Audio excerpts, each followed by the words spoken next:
ನಮಸ್ಕಾರ ವೀಕ್ಷಕರೇ, ಏಷ್ಯಾನೆಟ್ ಸುವರ್ಣ ನ್ಯೂಸ್ನ ಜಾತಕ ಫಲ ವಿಶೇಷ ಕಾರ್ಯಕ್ರಮಕ್ಕೆ ಸ್ವಾಗತ. ನಾನು ನಯನ ಶಂಕರ್. ಇವತ್ತು ಬುಧವಾರ. ಈ ದಿನದ ವಿಶೇಷತೆ ಹೇಗಿದೆ, ಇವತ್ತು ದ್ವಾದಶ ರಾಶಿಗಳ ಫಲಾಫಲಗಳೇನು, ಹಾಗೆ ನೀವು ಕಳಿಸಿರುವಂಥ ಸಂದೇಶಗಳಿಗೆ ಪರಿಹಾರ ಏನು ನೋಡೋಣ.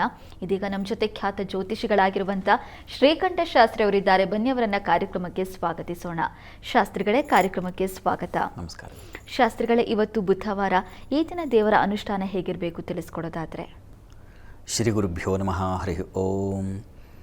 ಮೂರ್ತಿತ್ವೇ ಪರಿಕಲ್ಪಿತ ಶಶಿಭೃತೌ ವರ್ತ್ಮ ಪುನರ್ಜನ್ಮನ ಮಾತ್ಮೇತ್ಯಾತ್ಮವಿದಾಂ ಕರ್ತುಶ್ಚೇಜಿತಾಂ ಭರ್ತ ಅಮರಜ್ಯೋತಿಷಾಂ ಲೋಕಾನಾಂ ಪ್ರಳಯೋದ್ಭವ ಸ್ಥಿತಿ ವಿಭುಶ್ಚಾನೇಕಧಾ ಯಶ್ರಿತೌ ವಾಚನ್ನ ಸದ್ದದಾತ್ಮನೇಕ ಕಿರಣಃ ತ್ರೈಲೋಕ್ಯ ದೀಪೋ ರವಿಃ. ಸಮಸ್ತ ವೀಕ್ಷಕರಿಗೆ ಶುಭೋದಯ, ಶುಭ ಬೆಳಗು. ಈ ದಿನದ ಸಂದೇಶಗಳನ್ನು ಪರಿಶೀಲಿಸುವ ಪೂರ್ವದಲ್ಲಿ ಇವತ್ತಿನ ಪಂಚಾಂಗವನ್ನು ಗಮನಿಸಿಕೊಳ್ಳೋಣ. ಶ್ರೀ ವಿಶ್ವಾವಸನಾಮ ಸಂವತ್ಸರ ಉತ್ತರಾಯಣ ಶಿಶಿರ ಋತು ಮಾಘ ಮಾಸ ಶುಕ್ಲ ಪಕ್ಷವಾಗಿದೆ. ಈ ದಿವಸ ಬುಧವಾರವಾಗಿರತಕ್ಕಂಥದ್ದು. ದಶಮಿ ತಿಥಿ, ಕೃತಿಕಾ ನಕ್ಷತ್ರ. ಈ ದಿವಸ ತಿಥಿಯ ಮಟ್ಟಿಗೆ ತುಂಬ ಒಳ್ಳೆಯ ಪ್ರಶಸ್ತವಾದ ತಿಥಿ. ವಾರವೂ ತುಂಬ ಚೆನ್ನಾಗಿದೆ ಬುಧವಾರ. ಈ ದಿವಸ ಏನಪ್ಪ ನಕ್ಷತ್ರ ಅಷ್ಟು ಚೆನ್ನಾಗಿಲ್ಲ. ಹೀಗಾಗಿ ಈ ದಿವಸ ಏನು ಮಾಡಬಹುದು ಅಂದರೆ, ಮಾಘ ಸ್ನಾನಕ್ಕೆ ಶುಭವಾದ ದಿವಸವಾಗಿದೆ. ಸ್ನಾನಕ್ಕೆ ಅದರದೇ ಆದ ಮಹತ್ವ ಇದೆ. ಶುಚಿ ಸಬಾಹ್ಯಾಭ್ಯಂತರ ಅಂತ, ಒಳಗೂ ಹೊರಗೂ ಎರಡೂ ಕಡೆ ಶುಚಿಯಾಗಬೇಕು, ಅದು ನಿಜವಾಗಿ ಸ್ನಾನ. ಹೀಗಾಗಿ ಮಾಘ ಸ್ನಾನ, ನಾವು ಕಾರ್ತಿಕ ಸ್ನಾನ ಹೇಗೆ ಪ್ರಾಶಸ್ತ್ಯ ಇದೆಯೋ, ಅದಕ್ಕೆ ಅಷ್ಟು ಮಹತ್ವ ಇದೆಯೋ, ಹಾಗೆ ಮಾಘ ಸ್ನಾನಕ್ಕೂ ನಾನು ಪ್ರಾರಂಭ ದಿವಸವೇ ಹೇಳಿದ್ದೀನಿ. ಮಾಘ ಮಾಸದ ಪ್ರಾರಂಭದ ದಿವಸ ಸೂರ್ಯನ ಕಿರಣಗಳಿಂದಾಗಿ ನಮಗೆ ಅಮೃತ ಸಮವಾದ ನೀರು ಅಂಥ ಒಂದು ಶಕ್ತಿಯನ್ನು ಹೊಂದಿರುತ್ತೆ. ಆ ಸ್ನಾನ ನಮ್ಮ ಶರೀರಕ್ಕೊಂದು ಕಾಂತಿಯನ್ನು ಬೇಕಲ್ವ ನಮಗೆ. ನಾವು ಸಾಮಾನ್ಯವಾಗಿ ಕರಣಿ ಮುಂದೆ ನಿಂತು ಚೆನ್ನಾಗಿ ಕಾಣಬೇಕು ಅಂತ ಅದು ಇದು ಮತ್ತೊಂದು ಮಾಡಿಕೊಳ್ತೀವಿ, ಮೇಕಪ್ ಮಾಡಿಕೊಳ್ತೀವಿ. ಮೇಕಪ್ ಅಂತಂದರೆ ಇಲ್ಲದ್ದನ್ನು ತುಂಬತಕ್ಕಂಥದ್ದು, ಕೊರತೆಯನ್ನು ನೀಗಿಸ್ತಕ್ಕಂಥದ್ದು ಅಲ್ವಾ. ಇದಕ್ಕೆ ನಾವು ಬೇರೆ ಬೇರೆ ಬಾಹ್ಯ ಕೃತಕ ವಸ್ತುಗಳನ್ನು ಅಳವಡಿಸ್ಕೊಂಡು ಸೌಂದರ್ಯವನ್ನು ಹೆಚ್ಚು ಮಾಡಿಕೊಳ್ಳೋ ಪ್ರಯತ್ನ ಮಾಡ್ತೀವಿ. ಇದು ರೋಗಕ್ಕೆ ಕಾರಣವಾಗಬಹುದು. ಆದರೆ ಸೂರ್ಯನ ಕಿರಣಗಳ ಕಾಂತಿ, ವಿಟಮಿನ್ ಡಿ ಅಂತ ಇವತ್ತೇನು ಎಲ್ಲರಿಗೆ ಪಾಪ ತೊಂದರೆ ಇದೆ. ಕಾರಣ ಎಲ್ಲರೂ ಎ ಸಿಯಲ್ಲಿ ಕೆಲಸ ಮಾಡೋರಾಗಿದ್ದಾರೆ. ಈಗ ಕೃಷಿ ಕಡೆಗೆ ಅಥವಾ ಹೊರಗಿನ ಕೆಲಸಗಳ ಕಡೆಗೆ ಅಷ್ಟು ಗಮನವೇ ಇಲ್ಲ. ಕಾರಣ ಏನಪ್ಪ ಅಂದರೆ, ತಣ್ಣಗಿರಬೇಕು, ಆ ತಂಪೇ ನಮಗೆ ರೋಗವಾಗಿಬಿಟ್ಟಿದೆ.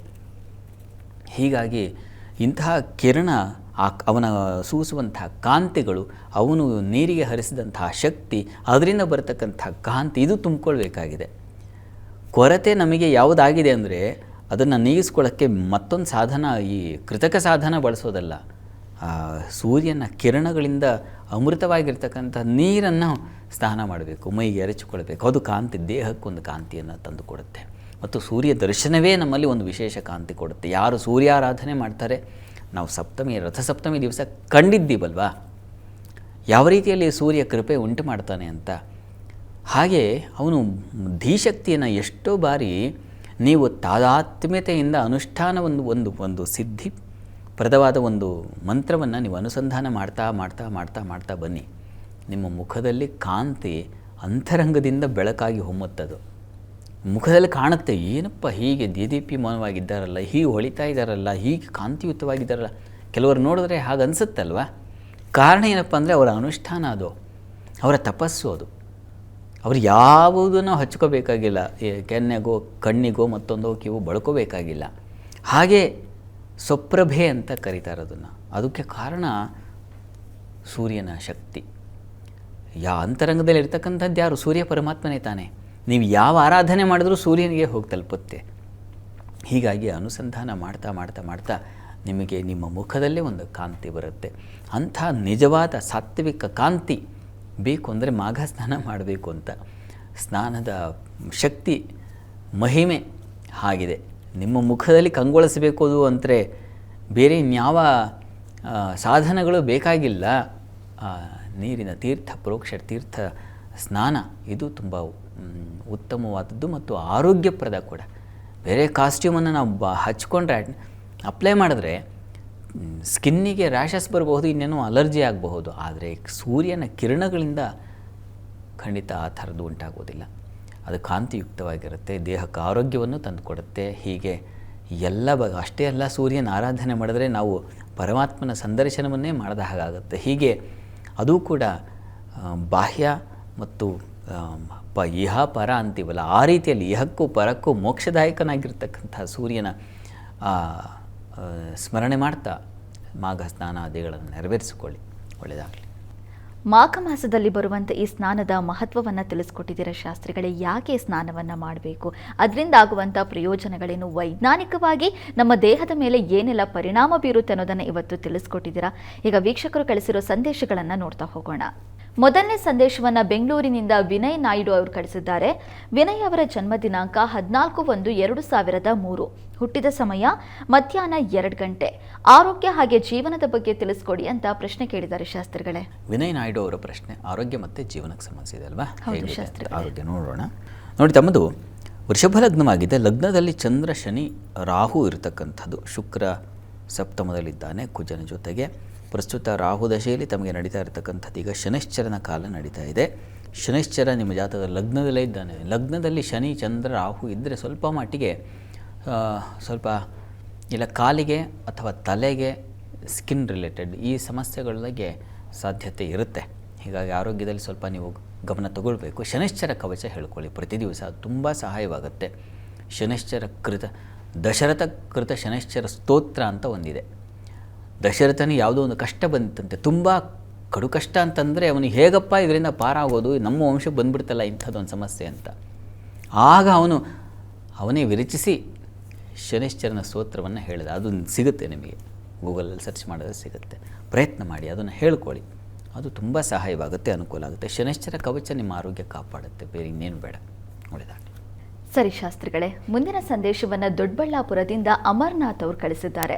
ಅಮರ್ನಾಥ್ ಅವರ ಜನ್ಮ ದಿನಾಂಕ 19/3/1980, ಹುಟ್ಟಿದ ಸಮಯ ಬೆಳಗ್ಗೆ 10:40. ಆರೋಗ್ಯದ ಬಗ್ಗೆ ತಿಳಿಸ್ಕೊಡಿ ಅಂತ ಪ್ರಶ್ನೆ ಕೇಳಿದ್ದಾರೆ ಶಾಸ್ತ್ರಿಗಳೇ. ಅಮರನಾಥ್ ಅವರ ಪ್ರಶ್ನೆ ಆರೋಗ್ಯಕ್ಕೆ ಸಂಬಂಧಿಸಿದೆ. ಹೌದು ಶಾಸ್ತ್ರಿಗಳೇ. ಜಾತಕ ನೋಡೋಣ. ನೋಡಿ, ತಮ್ಮದು ವೃಷಭ ಲಗ್ನವಾಗಿದೆ. ಲಗ್ನದ ಅಧಿಪತಿ ಶುಕ್ರ ವ್ಯಯದಲ್ಲಿದ್ದಾನೆ. ಇದೊಂಥರ, ಅದು ಈ ಹಿಂದೆ ನೋಡಿದ್ದು ವೃಷಭ ಲಗ್ನವೇ ಆಗಿತ್ತು, ಇದು ವೃಷಭ ಲಗ್ನವೇ. ಇದೊಂದು ರೀತಿಯಲ್ಲಿ ಬೇರೆ ರೀತಿಯಲ್ಲಿದೆ. ಈಗ ರಾಹು ದಶೆಯಲ್ಲಿ ರಾಹುವಿನ ಭುಕ್ತಿ ನಡೀತಾ ಇದೆ. ರಾಹು ನಿಮ್ಮ ಜಾತಕದಲ್ಲಿ ಇರತಕ್ಕಂಥದ್ದು ಚತುರ್ಥದಲ್ಲಿ.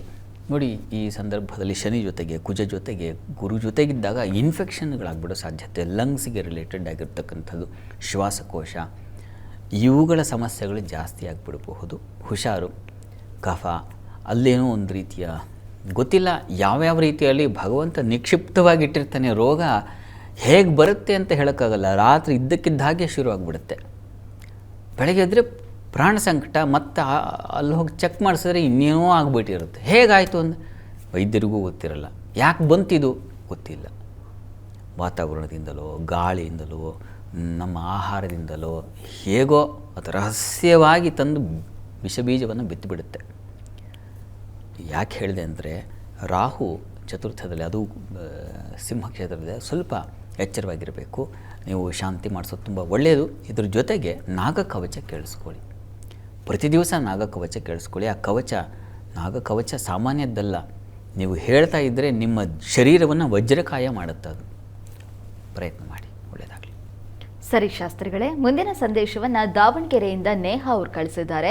ನೇಹಾ ಅವರ ಜನ್ಮ ದಿನಾಂಕ 17/12/2000, ಹುಟ್ಟಿದ ಸಮಯ ರಾತ್ರಿ 10:30. ಮದುವೆ ಬಗ್ಗೆ ತಿಳಿಸ್ಕೊಡಿ ಅಂತ ಪ್ರಶ್ನೆ ಕೇಳಿದ್ದಾರೆ ಶಾಸ್ತ್ರಿಗಳೇ. ನೇಹಾ ಅವರ ಪ್ರಶ್ನೆ ಅದು ವಿವಾಹಕ್ಕೆ ಸಂಬಂಧಿಸಿದೆ ಅಲ್ವಾ? ಹೌದು ಶಾಸ್ತ್ರಿಗಳೇ. ಜಾತಕ ನೋಡೋಣ. ನೋಡಿ, ತಮ್ಮದು ಸಿಂಹ ಲಗ್ನವಾಗಿದೆ. ಲಗ್ನದಿಂದ ವಿವಾಹದ ಅಧಿಪತಿ, ವಿವಾಹದ ಬಗ್ಗೆ ಪ್ರಶ್ನೆ ತಮ್ಮದು. ಆ ಅಧಿಪತಿ ಕರ್ಮಸ್ಥಾನದಲ್ಲಿ ಮಿತ್ರ ಕ್ಷೇತ್ರದಲ್ಲಿದ್ದಾನೆ. ಅಷ್ಟಮಾಧಿಪತಿ ಜೊತೆಗೆ ಸೇರಿಬಿಟ್ಟಿದ್ದಾನೆ. ರಾಹು ಜೊತೆ, ಈಗ ರಾಹು ದಶೆಯಲ್ಲಿ ರಾಹು ಭಕ್ತಿ ಕಳೆದು ಈಗ ಗುರು ಪ್ರಾರಂಭವಾಗಿದೆ. ಯಾರು ಅಷ್ಟಮಾಧಿಪತಿಯನ್ನು ನಿಮಗೆ ಅವನ ಕಾಲ ಶುರುವಾಗಿದೆ. ಈಗ ಏನಪ್ಪ ಮಾಡೋದು, ಮತ್ತು ಏನು ಮಾಡೋದು ಅಂತಂದರೆ, ಒಂದು ವ್ಯಯಾಧಿಪತಿ ಚಂದ್ರನೂ ನಿಮ್ಮ ಲಗ್ನಕ್ಕೆ ಬಂದಿದ್ದಾನೆ. ದುಸ್ಥಾನದಾಧಿಪತಿ ಲಗ್ನಕ್ಕೆ ಬಂದರೆ ಅದು ಸ್ವಲ್ಪ ತೊಡಕು. ಮತ್ತು ಅಷ್ಟಮಾಧಿಪತಿ ಕಾಲ ನಡೀತಾ ಇದೆ, ಇದು ತೊಡಕು. ಹೀಗಾಗಿ ನೀವು ಚಂದ್ರ ಮತ್ತು ಗುರು ಎರಡು ಗ್ರಹ ಶಾಂತಿ.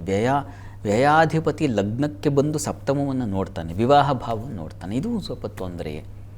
ಸೂಕ್ಷ್ಮ ಪರಿಶೀಲಿಸಿದ್ರೆ ಚಂದ್ರ ಗುರು ಶಾಂತಿ ಮಾಡಿಸಿ.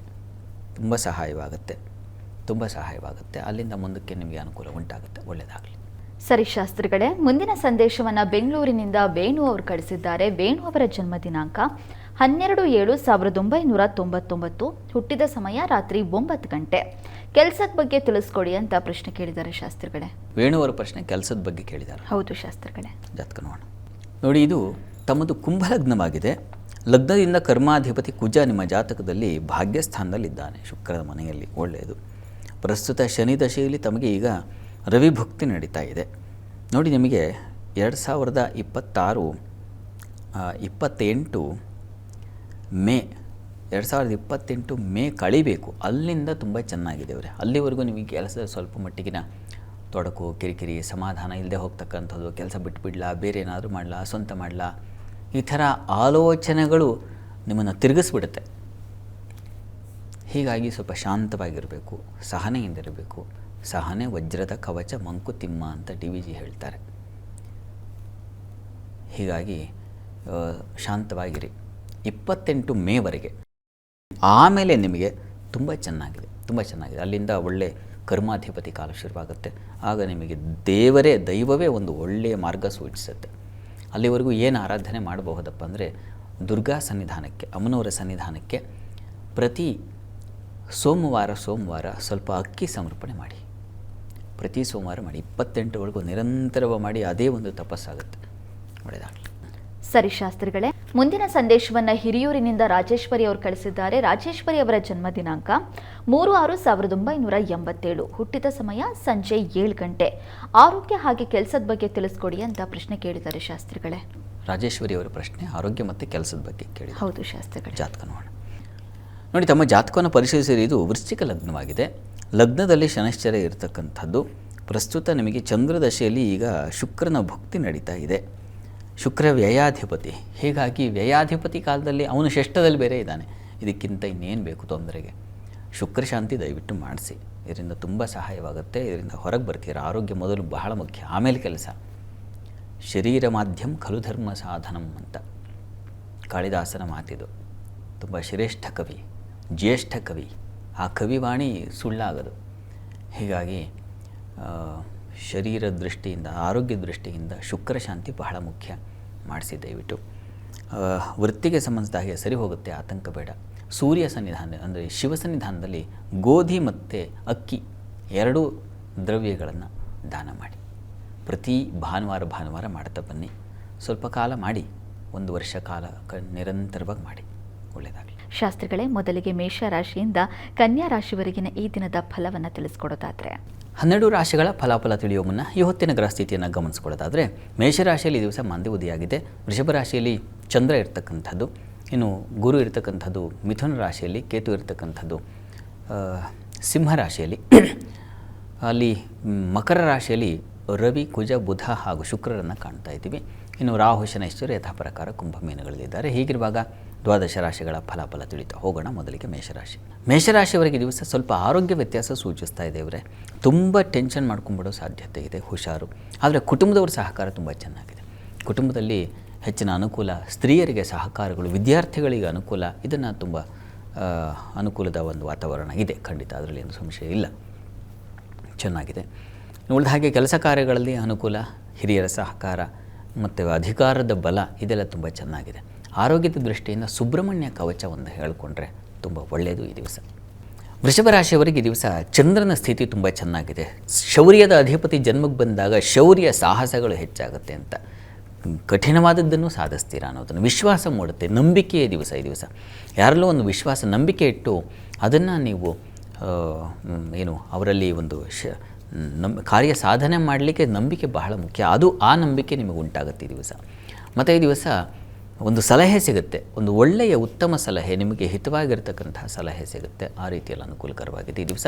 ಸ್ವಲ್ಪ ಅಲೆದಾಟ ಇದೆ, ಹೀಗಾಗಿ ಹುಷಾರು.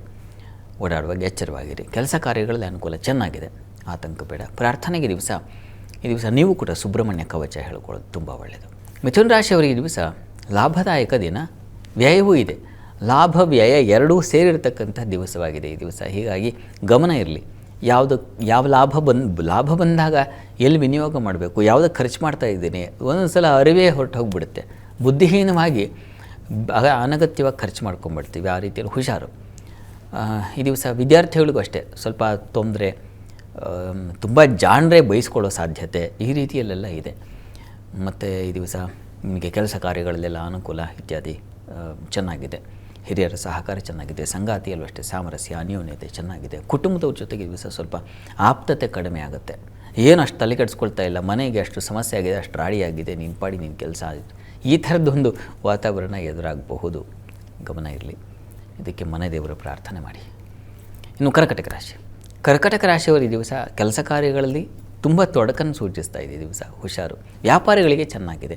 ಅದರಲ್ಲೂ ಹಾಲು, ಹೈನು, ಜಲ, ಕೃಷಿ ಈ ಕ್ಷೇತ್ರಗಳವರಿಗೆ ತುಂಬ ಚೆನ್ನಾಗಿ ಲಾಭದಾಯಕವಾಗಿದೆ. ಹೋಟೆಲ್ ಇಂಡಸ್ಟ್ರಿಯವರಿಗೆ ಲಾಭದಾಯಕವಾಗಿದೆ. ಆದರೆ ಕಾರ್ಯಗಳಲ್ಲಿ ಲಾಭ ಬರುತ್ತೆ ಬೇರೆ ವಿಚಾರ. ಕೆಲಸ ಮಾಡುವಾಗ ಆಗುವ ಕಿರಿಕಿರಿ ಅದನ್ನು ಅನುಭವಿಸಬೇಕಾಗತ್ತೆ. ಅಂಥದ್ದೊಂದು ತೊಡಕಿದೆ. ಮತ್ತು ಈ ದಿವಸ ಕೆಲಸದ ಸ್ಥಳದ ಏನೋ ಪ್ರಮಾದ, ಅವಘಡ ಈ ಸಾಧ್ಯತೆಯನ್ನು ಸೂಚಿಸ್ತಾ ಇದೆ. ಹುಷಾರು, ಎಚ್ಚರವಾಗಿರಿ. ಬೆಂಕಿ ಸಂಬಂಧಿ ಹುಷಾರು. ಈ ದಿವಸ ಸಂಗಾತಿಯಲ್ಲಿ ಅನ್ಯೋನ್ಯತೆ, ಸಾಮರಸ್ಯ ಇತ್ಯಾದಿ ಕಾಣಬಹುದು. ಪ್ರಾರ್ಥನೆಗೆ ಈ ದಿವಸ ಸುಬ್ರಹ್ಮಣ್ಯ ಪ್ರಾರ್ಥನೆಯನ್ನೇ ಮಾಡಿ. ಇನ್ನು ಸಿಂಹರಾಶಿ. ಸಿಂಹರಾಶಿಯವರಿಗೆ ಈ ದಿವಸ ಕೆಲಸ ಕಾರ್ಯಗಳಲ್ಲಿ ಹೆಚ್ಚಿನ ಅನುಕೂಲ ಇದೆ. ಪರಸ್ಪರ ಸಹಕಾರ ಸಿಗ್ತಕ್ಕಂಥ ಸಾಧ್ಯತೆ ಇದೆ ಈ ದಿವಸ. ಮತ್ತು ಈ ದಿವಸ ನಿಮಗೆ ಹೊಸ ಪ್ರಯತ್ನ ಮಾಡ್ತಾಯಿದೆ, ಆ ಪ್ರಯತ್ನಕ್ಕೆ ಫಲ ಸಿಗ್ತಕ್ಕಂಥದ್ದು. ಹೋಟೆಲ್ ಇಂಡಸ್ಟ್ರಿಯವರಿಗೆ ತುಂಬ ಚೆನ್ನಾಗಿದೆ. ನೀರಿನ ಕ್ಷೇತ್ರಗಳು, ನೀರಿನ ಉತ್ಪನ್ನಗಳು ಯಾವುದೆಲ್ಲ ಹೆಚ್ಚಿನ ಅಂಶ ನೀರಿನ ಉತ್ಪನ್ನ ಇವುಗಳಲ್ಲೆಲ್ಲ ತುಂಬ ಚೆನ್ನಾಗಿದೆ. ಕೃಷಿಕರಿಗಂತೂ ತುಂಬ ಚೆನ್ನಾಗಿದೆ ಈ ದಿವಸ ಸಂಗಾತಿಯಲ್ಲಿ ಸ್ವಲ್ಪ ಮನಸ್ತಾಪ, ಭಿನ್ನಾಭಿಪ್ರಾಯ ಬರುತ್ತೆ. ಈ ದೃಷ್ಟಿಯಲ್ಲಿ ಶಿವಶಕ್ತಿಯರ ಆರಾಧನೆ ಮಾಡಿ. ಕನ್ಯಾ ರಾಶಿಯವರಿಗೆ ಈ ದಿವಸ ನಿಮಗೆ ಕೆಲಸಗಳಲ್ಲಿ ಏನೂ ತೊಡಕಿಲ್ಲ, ಯೋಚನೆ ಮಾಡಬೇಡಿ. ಕೆಲಸ ಕಾರ್ಯಗಳಲ್ಲಿ ಅನುಕೂಲ, ಹಿರಿಯರ ಮಾರ್ಗದರ್ಶನ ಇದೆಲ್ಲ ಚೆನ್ನಾಗಿದೆ. ಈ ದಿವಸ ತಂದೆ ಮಕ್ಕಳಲ್ಲಿ ಸಾಮರಸ್ಯ, ಪ್ರೀತಿ, ವಿಶ್ವಾಸಗಳು ಮೂಡ್ತಕ್ಕಂಥದ್ದು. ಧರ್ಮಶ್ರದ್ಧೆ, ಮುಖ್ಯವಾಗಿ ಧರ್ಮ ಕಾರ್ಯಗಳನ್ನು ಮಾಡ್ತಕ್ಕಂಥದ್ದು ಈ ರೀತಿಯಲ್ಲೆಲ್ಲ ತುಂಬ ಚೆನ್ನಾಗಿದೆ. ವಸ್ತು ಹಾನಿ ಇದೆ ಈ ದಿವಸ, ಹುಷಾರು. ಮುಖ್ಯವಾದ ವಸ್ತು ಕಳೆದು ಹೋಗೋದು, ಹಾನಿಯೋ ಮತ್ತೊಂದು ಪ್ರಯಾಣದಲ್ಲಿ ಹುಷಾರಾಗಿರಿ. ಅನುಕೂಲ ಇದೆ, ಎಚ್ಚರಿಕೆ ಬೇಕು. ಈ ದಿವಸ ಕರ್ತವೀರ್ಯಾರ್ಜುನ ಸ್ಮರಣೆ ಮಾಡಿ. ಇನ್ನು ತುಲಾರಾಶಿ. ತುಲಾರಾಶಿಯವರಿಗೆ ಈ ದಿವಸ ವೃತ್ತಿಯಲ್ಲೇ ಈ ದಿವಸ ಕಠಿಣ ಪ್ರಯೋಗಗಳು. ಕ್ಲಿಷ್ಟ ಅನಿಸುತ್ತೆ, ಆದರೆ ಅದನ್ನು ಸವಾಲಾಗಿ ತೊಗೊಂಡ್ಬಿಡ್ತೀರ, ಆ ರೀತಿಯಲ್ಲಿದೆ ಈ ದಿವಸ. ಹೀಗಾಗಿ ಕೆಲಸಗಳಲ್ಲಿ ಸವಾಲು. ಉಳಿದ ಹಾಗೆ ನಿಮಗೂ ಕೂಡ ಧರ್ಮ ಕಾರ್ಯಗಳು, ತಂದೆ ಮಕ್ಕಳಲ್ಲಿ ವಿಶ್ವಾಸ, ಪ್ರೀತಿ, ಎಲ್ಲಿಲ್ಲದ ಒಂದು ಕೇರಿಂಗ್ ಅಂತೀವಲ್ಲ ಅದು ಉಂಟಾಗ್ಬಿಡ್ತಕ್ಕಂಥದ್ದು. ಮತ್ತು ಸಂಗಾತಿಯಲ್ಲಿ ಈ ದಿವಸ ಕಿರಿಕಿರಿ ಉಂಟಾಗುವ ಸಾಧ್ಯತೆ, ಮನಸ್ತಾಪ, ನಿಮ್ಮ ಮುಖ ಒಂದು ಕಡೆಗೆ, ಅವ್ರ ಮುಖ ಒಂದು ಕಡೆಗೆ, ಆಲೋಚನೆಗಳು ಬೇರೆ ಬೇರೆ ದಿಕ್ಕು ಬದಲಾಗುತ್ತೆ. ಈ ರೀತಿಯಲ್ಲೆಲ್ಲ ಇದೆ ಈ ದಿವಸ. ಸುಬ್ರಹ್ಮಣ್ಯ ಸನ್ನಿಧಾನದಲ್ಲಿ ಪಂಚಾಮೃತ ಸೇವೆ ಮಾಡಿಸಿ, ಅನುಕೂಲ ಆಗುತ್ತೆ. ಇನ್ನು ವೃಶ್ಚಿಕ ರಾಶಿ. ವೃಶ್ಚಿಕ ರಾಶಿಯವರು ಈ ದಿವಸ ಶರೀರಕ್ಕೆ ಪೆಟ್ಟು ಬೀಳಬಹುದು, ಹುಷಾರಾಗಿರಿ. ಎರಡನೇದು ಸಾಲದ ಬಾಧೆಗೆ ಸಿಕ್ಕಾಕೊಳ್ಳೋ ಲಕ್ಷಣ ಇದೆ, ಹುಷಾರು, ಗಮನ ಇರಲಿ ಇವುಗಳು. ಇನ್ನು ಉಳಿದ ಹಾಗೆ ಸಂಗಾತಿಯಲ್ಲಿ ಅನ್ಯೋನ್ಯತೆ, ಸಾಮರಸ್ಯ, ವ್ಯಾಪಾರದಲ್ಲಿ ಅನುಕೂಲ, ಮಾರುಕಟ್ಟೆಗಳಲ್ಲಿ ಕೆಲಸ ಮಾಡೋರಿಗೆ ಗೋಕ್ಷೀರ, ಗೋ ಉತ್ಪನ್ನಗಳಲ್ಲಿ ತುಂಬ ಚೆನ್ನಾಗಿದೆ, ಹೆಚ್ಚಿನ ಅನುಕೂಲ. ಒಂದು ಗಂಜಳದಿಂದ ತುಂಬ ಲಾಭವನ್ನು ಪಡೆದೆ ಅನ್ನೋ ರೀತಿಯಲ್ಲಿ ಇವುಗಳು ತುಂಬ ಚೆನ್ನಾಗಿದೆ. ಮತ್ತು ಈ ದಿವಸ ಸ್ನೇಹಿತರು, ಬಂಧುಗಳ ಸಹಕಾರ ಇತ್ಯಾದಿ ಅನುಕೂಲ ಚೆನ್ನಾಗಿದೆ. ಪ್ರಾರ್ಥನೆಗೆ ದಿವಸ ಆರೋಗ್ಯ ದೃಷ್ಟಿಯಿಂದ ಸುಬ್ರಹ್ಮಣ್ಯ ಕವಚ ಕೇಳಿಸ್ಕೊಳ್ಳಿ. ಧನುರಾಶಿಯವರು ಈ ದಿವಸ ಕೆಲಸ ಕಾರ್ಯಗಳಲ್ಲಿ ತುಂಬ ಹೆಚ್ಚಿನ ಅನುಕೂಲ, ಧನ ಸಹಾಯ ಉಂಟಾಗುತ್ತೆ. ಧನ ಸಹಾಯವನ್ನು ಧನವೇ ಹಣ ಮಾಡಿದ ಕೆಲಸಗಳಿಗೆ ಹೆಚ್ಚಿನ ಹಣದ ಅನುಕೂಲ ಉಂಟಾಗ್ತಕ್ಕಂಥ ಸಾಧ್ಯತೆ ಅದು ಚೆನ್ನಾಗಿದೆ.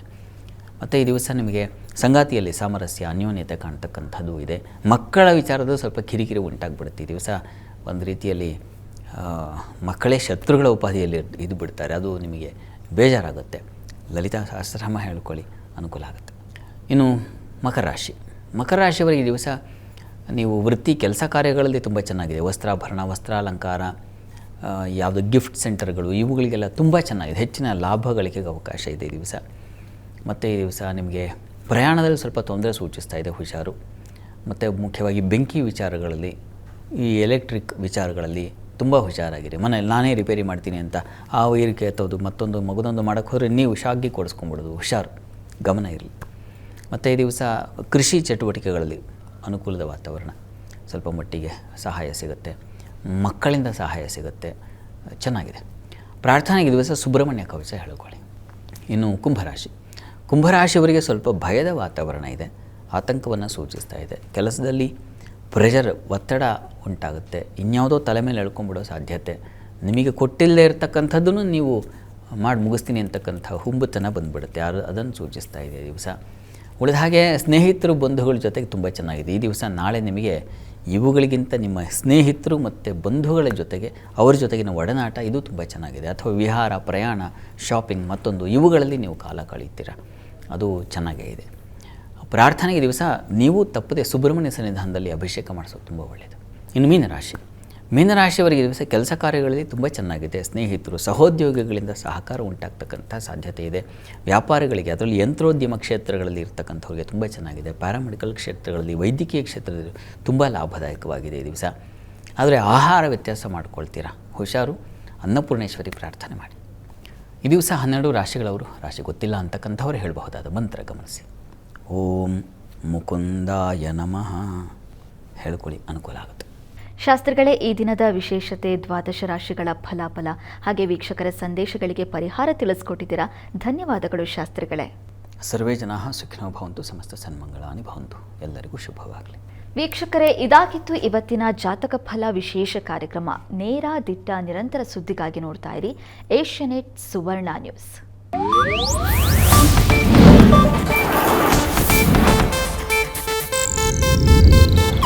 ಇದು ಏಷ್ಯಾನೆಟ್ ನ್ಯೂಸ್ ನೆಟ್ವರ್ಕ್ ಪ್ರಸ್ತುತಿ.